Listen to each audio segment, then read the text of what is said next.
I'm Dwayne Brown. Tonight on KPBS Evening Edition, a deadly shooting captured on live television. 2 people killed while conducting an interview live on the air. The San Diego connection to the suspected gunman. The U.S. will open its borders to thousands of Syrian refugees. Some are expected to come to San Diego. And I'm Peggy Pico with a look at what the bumpy stock market means to San Diego investors, especially retirees.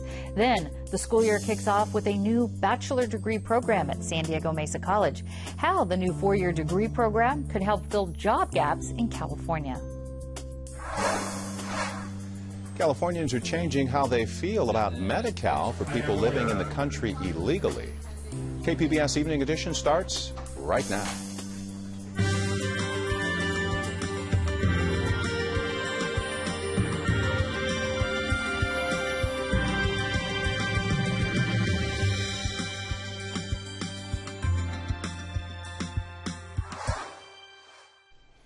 Hi, good evening. Thanks for joining us. 2 people shot dead on live television. A TV reporter and cameraman killed this morning during a live interview segment. The shooter, described as a disgruntled former employee of a Virginia TV station, posted a video on social media committing the murders. He claimed while working at the station, employees made racially tinged comments to him. The station's general manager says the charges couldn't be corroborated. He was sort of looking out for people to say things that he could take offense to.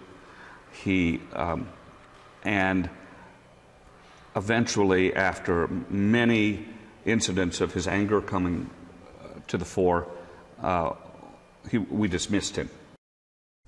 A San Diego TV executive says he was shocked to hear the news. He remembers hiring and firing Vester Flanagan 15 years ago in Florida. I know that there were some issues with him and his personality that kind of spiraled down, and that's why we had to get rid of him. And I don't want to say anything more about that, but no, I didn't see that in his personality, certainly. Flanagan was captured after he crashed his car during a police chase and later died in the hospital from a self-inflicted gunshot wound. Reporter Allison Parker and photographer Adam Ward were interviewing an official when they were killed. The woman survived and is in stable condition. PBS NewsHour will have more on the possible motive at 7 tonight. About 20 demonstrators protested outside Congresswoman Susan Davis's office today. Similar protests were actually held at congressional offices across the country. They want Congress to agree to the proposed Iran nuclear deal. In San Diego, the demonstrations were organized by MoveOn.org. Davis and Congressman Scott Peters are undecided on the nuclear agreement. Organizers say it would eliminate Iran's ability to make nuclear weapons and relieve pressure building in the Middle East.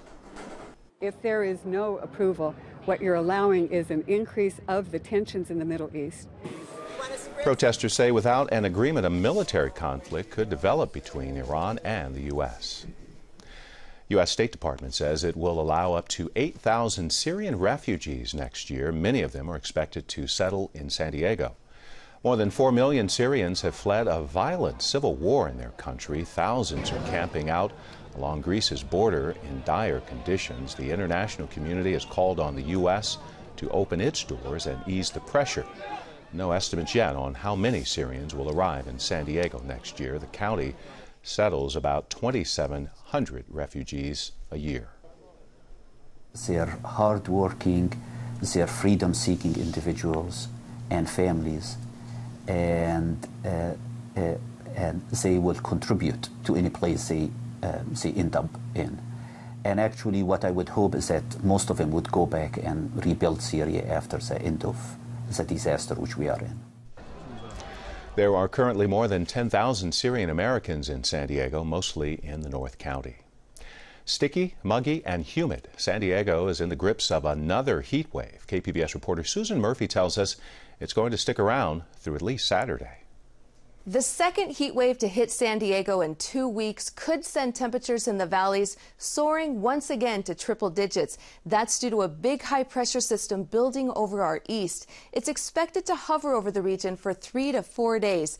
Meteorologist Alex Tardy with the National Weather Service says the heat won't be quite as extreme as the last event, but still hot. Escondido and El Cajon getting up right around 100. On the beaches, getting into the low to mid 80s. And as you go just inland, like between the I-15 and I-5 corridor, temperatures getting in the lower 90s. Tardy says a cool down is expected starting Sunday, but warm and dry conditions with an increased fire risk could persist through September. Susan Murphy, KPBS News. A scenic spot for a shopping center, a developer's plan to build an upscale mall overlooking a North County lagoon got the green light from the Carlsbad City Council. After a 6-hour hearing last night, Council voted unanimously to approve the plan, avoiding a costly public vote. KPBS North County reporter Allison St. John was at the meeting. She joins us now from our North County Bureau. Allison, why was this such a controversial project? It was a packed meeting, more people outside City Hall than inside.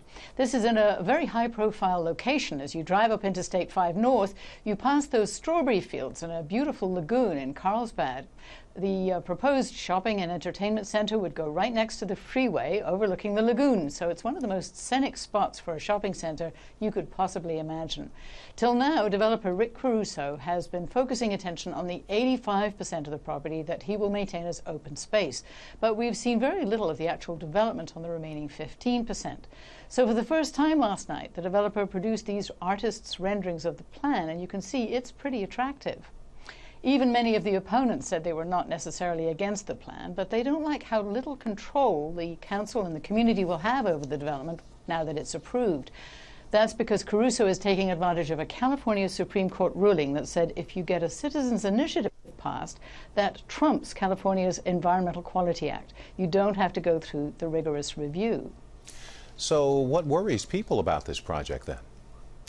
Well, it could well set a precedent for shopping centers in San Diego. Caruso's LA center, the Grove, draws as many people as Disneyland, apparently. So there were the inevitable questions about traffic. What is this going to do to Interstate 5 traffic to have another Disneyland-sized attraction at the same exit as Legoland? According to Carlsbad staff who reviewed the developer's estimates, increased traffic will come as a result of growth outside Carlsbad, which they have no control over. The developer will spend about $8 or $9 million on traffic mitigation measures to help the surface streets. But Interstate 5 is not Carlsbad's responsibility, and Caltrans does not expect to widen the freeway there till 2035, so that's a concern. Then there are the environmental worries about how the runoff and all those extra lights of a big retail center will affect wildlife in the lagoon. So both community groups and neighboring Westfield Mall are disappointed by the council vote and may yet decide to take legal action. Also, the project still has to get a permit from the California Coastal Commission, but Rick Caruso is pushing to have it built by 2018.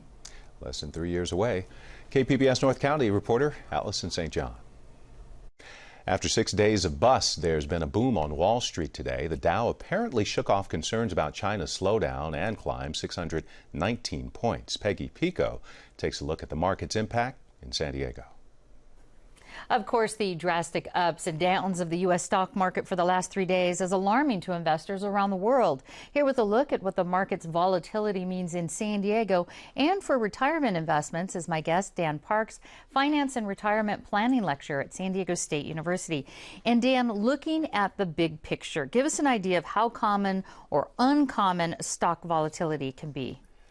You know, it's fascinating because we feel like right now, if you're watching the news, that this is an extraordinary moment because the market's dropped so far and so fast. But I went back and looked at 1980 to 2015, so a 35-year period.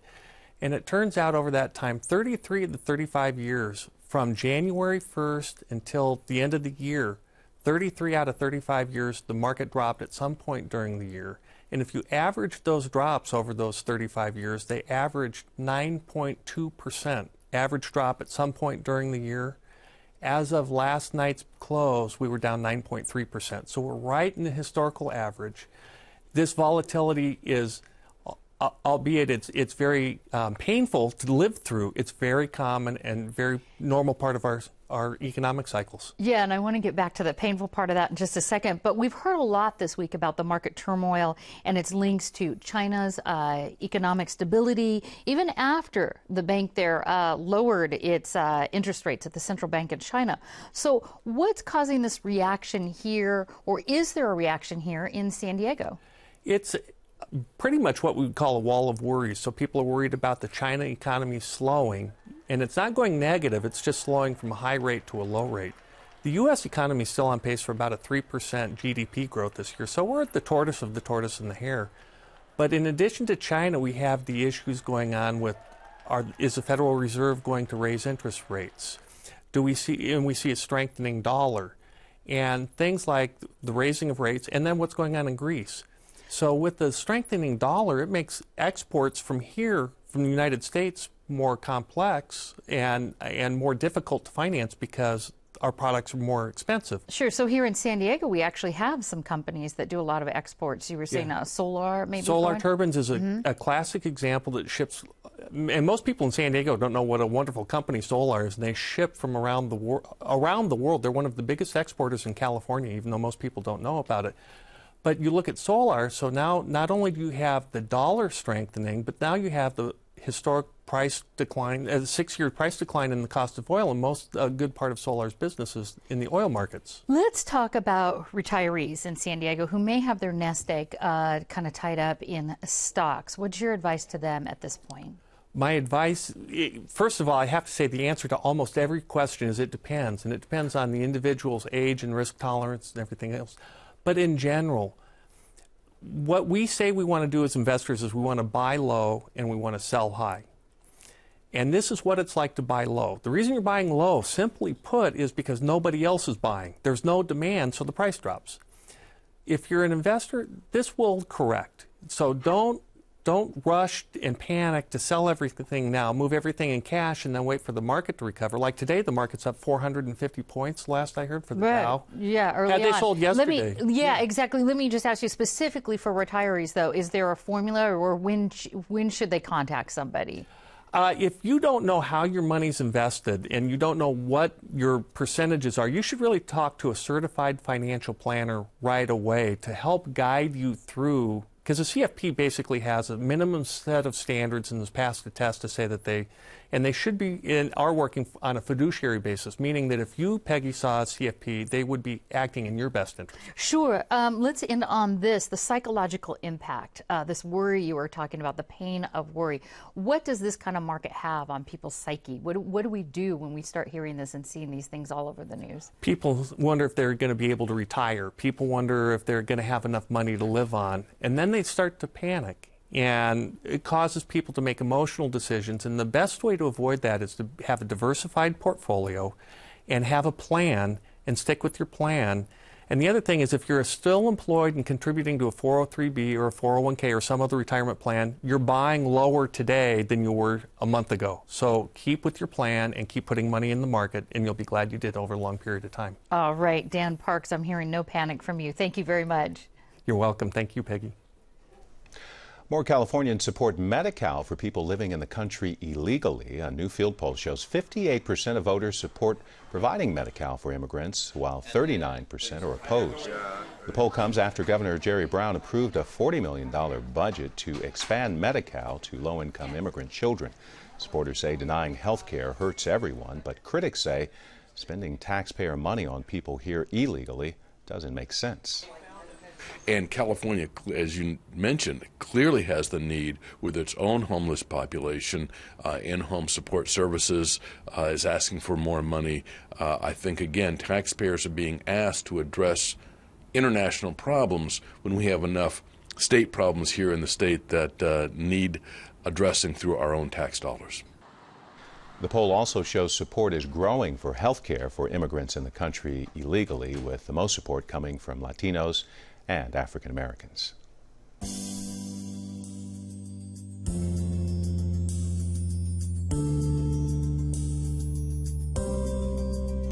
A rally at the state capitol today to keep tobacco out of the reach of children. Lawmakers, medical experts, and health advocates support a package of bills to increase regulation on tobacco products. Advocates brought 7,000 signed petitions to give to the lawmakers. The bills are designed to ban tobacco from schools, raise the legal age of the sale of tobacco to 21, and increase the tobacco tax to $2 per pack of cigarettes. E-cigarettes are tobacco products. We need to regulate them as tobacco products because the fastest growing market segment of e-cigarettes are middle and high school students. Right now, California's cigarette tax is 87 cents per pack, making it one of the lowest taxes in the country. There is a shift going on for PhD students. Instead of only considering teaching jobs like generations have done in the past, they're branching out to for-profit companies. KPBS reporter Claire Trageser tells us about a new program at UC San Diego helping students adapt to corporate culture.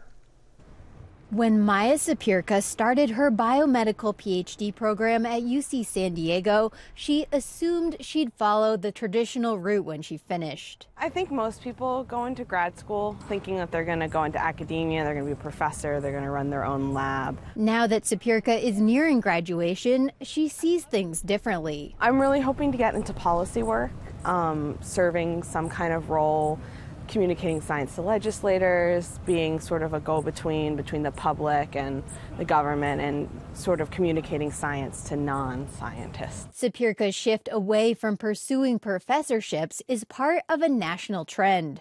More PhD students are now getting jobs in the private industry, not academia, according to the National Science Foundation. A big part of the reason is that academic jobs are hard to find. In the last 30 years, the number of people earning science PhDs has skyrocketed. Meanwhile, the number of science professorships has barely increased. There are now more than 7 times as many science PhD graduates as science professors, according to the National Science Foundation. It says less than 20% of science students are able to land jobs as professors within 5 years. But before you start feeling bad for all those people with doctor in front of their names, know that private companies want to hire them. So says Mary Walshock, the dean of UC San Diego Extension. There's a demand increasingly for people with higher and higher level skills, more knowledge, more sophistication. She says PhD students have those skills, but may not know how to fit in corporate culture. You go through a PhD program and you start thinking, I'm really an expert, I'm really a specialist. Yes, if you're going to be in a classroom. Yes, if you're going to be doing research for scholarly journals. But not if you're working to develop a drug for market or make a presentation to investors. Walshock says PhD students aren't taught how to manage a team, work on a tight timeline, or communicate with non-scientists. So this year, UCSD started a program called GradVantage. It's to help PhDs fit in with the private industry. Jonathan Monk is a chemical engineering PhD student at UCSD and helped come up with the idea for GradVantage last year. He says they talked to local companies such as Qualcomm and Illumina to find out what skills students are lacking. It was really enlightening to me because they said, look, we love graduate students, their technical skills are unsurpassed, they're great, but they often lack, one thing that was interesting, they lack humility. They always think they're right. Sometimes it's better to play well with others, so GradVantage will give an intensive 4-day workshop on communication skills and how to work well in a team. A lot of grad students, I'd say, have a very linear relationship with their advisor and research. It's kind of just them and the advisor working on a project. They might not have a lot of experience working in a big team of people on something that has to get done in the next week. But not all PhD students are ready to give up academic dreams. Cosmo Buffalo will finish his PhD in biochemistry at UCSD this fall. The idea of, the academic lifestyle and this constant, maybe the romantic side of it, this intellectual pursuit that comes with that. Buffalo knows academic jobs are extremely competitive, but still hopes to become a professor. First, he'll look for work as a postdoc, a temporary research job meant to prepare new graduates for academia. The goal is to only do one, and sometimes you can do 2 and still eventually be able to get a faculty position. It's implied, though, that if you can't do it after 1, that usually you have to start looking for other job prospects. If that happens, he joined the vast majority of grad students who trade ivory towers for office buildings. Claire Trageser, KPBS News. Some Mesa College students are on their way to earning a 4-year degree without ever leaving the community college. Peggy Pico talks with the dean and student about how the program works and why they're taking part in the pilot project. San Diego Mesa College is among 15 California community colleges to offer a 4-year degree in special majors. Joining me with more on the new in-demand degrees are my guest, Margie Fritsch, Dean of Health Sciences and Public Service at Mesa College, and Alexis Castro, one of the first students enrolled in the bachelor degree program at Mesa. And Margie, why did Mesa choose the Health Information Management program as their 4-year degree it's offering under this new pilot program? Well, we currently have the 2-year associate degree, which is the technician level program. And with the adoption of the electronic health record several years back, it has changed the industry dramatically, where they need more management level individuals to actually manage the electronic systems that will move this data. So how does this degree program work per se? Like who's eligible to enroll? Freshmen, if you could kind of walk us through how you would get into this. Okay. Well, we did welcome our first freshman class this year. They are enrolled in the 2-year associate degree program. They will finish those 2 years as a cohort. Sometime during their first year, they'll have an opportunity to apply for continuing in the bachelor's program. Okay. And they'll just march through it year 1, 2, 3, 4. So first they come to Mesa College, and then they do their associate, and then they move up. They will remain at Mesa College the entire time. Yes, all 4 years. Alexis, you're one of these people coming in on this freshman class and to get your bachelor's degree at Mesa. Why did you opt for doing it this way? I personally cannot afford a university, so for myself, this was definitely something that looking into, I could move myself up and get that bachelor's degree without that student loan that most people take out. So that was my reason personally. And we're going to come back to the cost in just a second. But Alexis, I understand, these community college degrees here are aimed at filling specific job gaps in California. So do you think that this specific degree will give you an advantage in trying to find a job? I believe so, because there's not a lot of people that have access to this bachelor's degree and the certification that comes along with it.